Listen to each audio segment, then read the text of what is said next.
bonjour capitaine Dominique Lecoq. Bonjour. Merci de nous recevoir aujourd'hui dans votre compagnie de gendarmerie de Béthune, dans laquelle vous êtes commandant en second.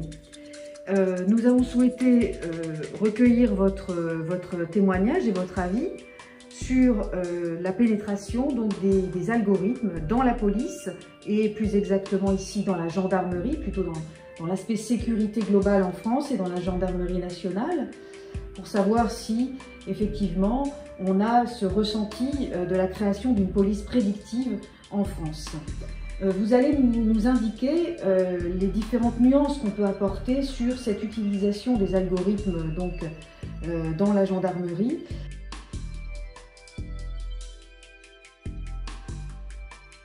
Plusieurs outils numériques sont à la disposition des gendarmes. Ces outils numériques, ce sont des logiciels qui sont créés par des gendarmes pour des gendarmes. Le premier d'entre eux s'appelle Pulsar, qui en fait enregistre l'activité des gendarmes, son activité sur le terrain, ses heures d'emploi, toute son activité concernant la délinquance, également les statistiques sur la sécurité routière, tout ce qui est accident, tout ce qui est contravention liée à sa présence sur les axes routiers. Le deuxième logiciel, c'est la base départementale de sécurité publique, la BDSP. En fait, à chaque appel d'une personne sur la voie publique pour signaler un incident, ça peut être un accident, un cambriolage, un vol, un acte de terrorisme, une catastrophe, on ouvre une fiche. Alors cette fiche est alimentée au fur et à mesure à chaque acte que fait un gendarme sur son intervention. Le troisième logiciel, c'est le logiciel de rédaction des procédures de la gendarmerie. Alors ce logiciel, c'est en fait un traitement de texte qui est très amélioré. Effectivement, il y a toute cette base de traitement de texte où les gens portent plainte, on prend leurs auditions, on fait les constatations, mais également il alimente toutes nos bases de données, qui sont les fichiers des personnes recherchées, les fichiers des véhicules volés, notre base de délinquance. Et ces trois logiciels, en fait, ont une cartographie, excusez-moi, très précise. Alors, les algorithmes, c'est la combinaison de ces trois logiciels, plus des données externes à la gendarmerie. Alors, les données externes, c'est notamment les bases INSEE sur les flux de circulation, sur les flux des personnes.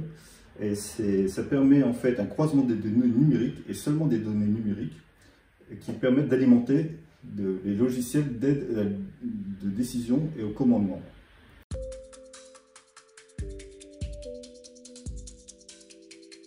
Il y a 10 ans encore, le principe c'était de couvrir un maximum de territoire, 7 jours sur 7, 24 heures sur 24.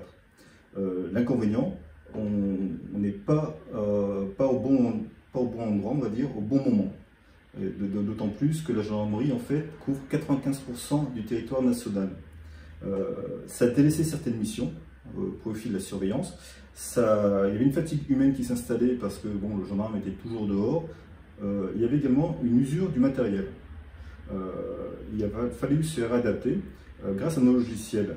Le nouveau concept, c'est être au bon endroit, au bon moment, et quand c'est réellement nécessaire. Donc les algorithmes permettent donc de calculer où et quand la présence du gendarme est nécessaire sur le terrain, grâce à l'exploitation des trois logiciels dont nous parlait, à savoir Pulsar, la base départementale de sécurité publique, et enfin le logiciel de rédaction de procédures. De plus, ces algorithmes nous permettent une réorientation des gendarmes sur des missions qui étaient par le passé délaissées, ou de nouvelles missions, notamment on a vu pendant une période Covid où il fallait réorienter les gendarmes sur de nouvelles missions, être plus réactif et plus présent sur le terrain au bon moment, et également un aménagement plus convenable du temps de travail du gendarme. Voilà. Oui, vous disiez qu'effectivement ça permet de gagner en quelque sorte en efficacité, et puis aussi ça permet aux gendarmes d'être de manière plus systématique en repos, alors que c'était plus compliqué avant, d'avoir des périodes effectivement de récupération qui soient planifiées grâce grâce à cette gestion du temps un peu plus rationalisée en fait. Voilà, tout à fait. D'autant plus qu'il faut se baser sur les normes européennes qui nous imposent un certain temps de repos entre chaque mission. Jusqu'à encore 10 ans en arrière, un gendarme, on ne lui donnait forcément pas plus de 6 à 8 heures de récupération entre deux missions, et encore pendant ce laps de temps, il pouvait être appelé. C'est toujours le cas parce que le gendarme est un militaire, mais il faut quand même se rapprocher au maximum de ce que nous impose l'Europe, notamment à savoir les 11 heures de récupération après certaines missions. Très bien.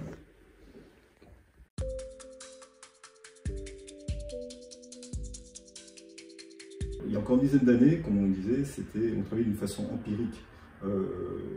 Aucune donnée n'était fusionnée. On travaillait encore avec des tableaux, on dirait à la main, en gros à la main. On avait quand même des logiciels, mais des logiciels qui ne donnaient pas en temps réel ce qui se passait réellement sur le terrain. Il y avait toujours le temps de faire remonter l'information, la faire redescendre, un délai qui pouvait aller jusqu'à un mois. Actuellement, les données qui montent nous redescendent au fil de l'eau et nous permettent un fusionnement.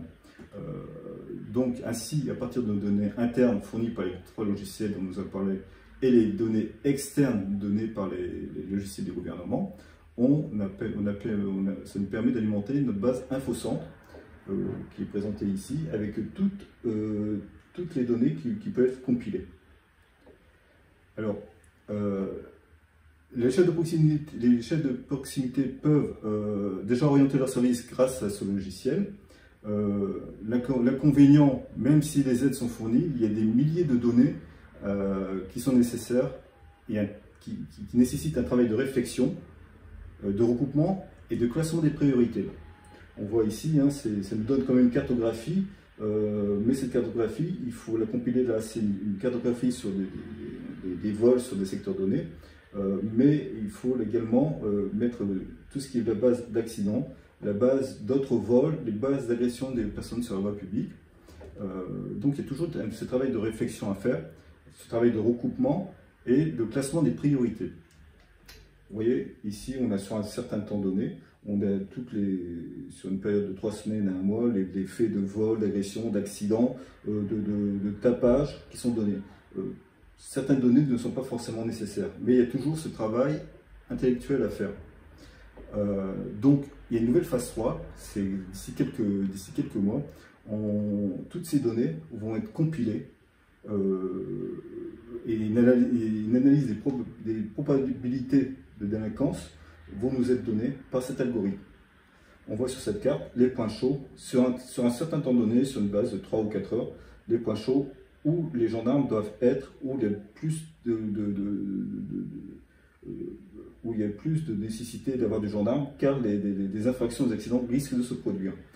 Alors ces algorithmes sont calculés par rapport à ce logiciel et on remonte sur une base de 3 ans en arrière. C'est une base qui a été compilée et qui nous permet de fournir cet algorithme. Voilà. Et donc à cet endroit, effectivement, vous savez que, comme on le voit ici sur les points rouges, vous savez que vous allez pouvoir envoyer en quelque sorte les gendarmes patrouiller dans ces endroits, non pas pour prédire ce qui va on n'est pas là dans l'idée de prédire ce qui va se passer, mais en tous les cas avoir une présence préventive par rapport aux faits de délinquance éventuels qui pourraient se produire. Voilà, tout à fait, ça nous donne dans un espace-temps donné, là où il y a plus de chances que des faits se produisent, donc avoir une réactivité plus importante du gendarme.